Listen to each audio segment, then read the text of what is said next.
দীর্ঘদিন সংস্কারের অভাবে বেহাল দশা কুমিল্লায় পান্নার পুল নহল চৌমুহনী সড়কের। স্থানীয়দের দাবি, গত এক মাসে ছোট বড় দুর্ঘটনায় অন্তত ৩০০ জন যাত্রী আহত হয়েছেন। তাদের অভিযোগ, দুই উপজেলার মধ্যে হওয়ায় সড়কটি সংস্কারে ৭ বছর ধরে দেবিদ্বার ও মুরাদনগর উপজেলার মধ্যে রশি টানাটানি চলছে। এতে চলাচলে চরম ভোগান্তি পোহাচ্ছেন লাখো মানুষ। কুমিল্লা উত্তর প্রতিনিধি আবুল খায়েরের পাঠানো তথ্যচিত্রে আরও জানাচ্ছেন সুলাইমান কবির।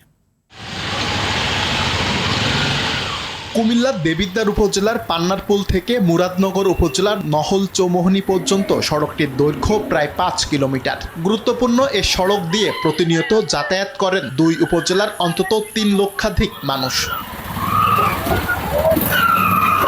তবে দীর্ঘদিন সংস্কারের অভাবে সড়কটি বর্তমানে চলাচলের অনুপযোগী হয়ে পড়েছে। স্থানীয়দের অভিযোগ, ৭ বছর আগে নামমাত্র সংস্কার করা হলেও তা টেকেনি ২ থেকে ৩ মাসও। বর্তমানে সড়কটিতে অসংখ্য বড় বড় গর্তের সৃষ্টি হয়েছে, উঠে গেছে কার্পেটিং, বেরিয়ে গেছে খোয়া। বর্ষা মৌসুম আসতেই ভোগান্তি বেড়েছে কয়েক গুণ। পানি জমে গর্তগুলো হয়ে উঠেছে মরণ ফাঁদ। প্রতিনিয়ত ঘটছে দুর্ঘটনা। সড়কটি সংস্কারে দুই উপজেলা টানাটানিতে অতিষ্ঠ স্থানীয়রা। একটু বৃষ্টি হলে গাড়ি ঘোড়া চলা বন্ধ হয়ে যায়। এই পান্নারপুল থেকে চৌমুহনী পর্যন্ত একবার আটবাদ হয়ে যায়, গাড়ি চালাইতেই পারি না, অবস্থা খুবই খারাপ। আমাদের গাড়ি প্রতি মাসে অনেক টাকার কাজ করাইতো সুদের রাস্তা দিয়ে চলাফেরার কারণে। পুরো রাস্তা ভাঙা, এখান থেকে একেবারে চৌমুহনী পর্যন্ত পুরোটাই ভাঙা। প্রচন্ড ভাঙ্গা রাস্তাটা, গাড়ি চলতে পারতেছে না, গাড়ির ভিতরে পানি চলে যায়। আমাদের মাননীয় ধর্মমন্ত্রীর কাছে আমাদের আবেদন, এই রাস্তাটা দ্রুত মেরামত করে দেয়। যারা এখানে দায়িত্বে আছে তারা অবশ্যই এই জিনিসটার ভালো একটা নেতৃত্বে কাজ করবেন। চলতি অর্থ বছরেই সড়কটি সংস্কারের আশ্বাস দিয়েছে জেলা সড়ক ও জনপথ বিভাগ। আগামীতে আমরা বেশ বাজার এলাকা এবং আরো যেসব জায়গাগুলোতে বেশি খারাপ হয়ে গেছে,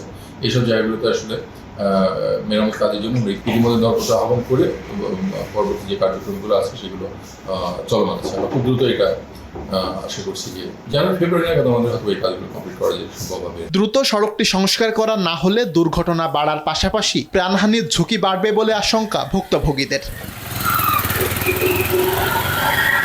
সুলাইমান কবির, RTV।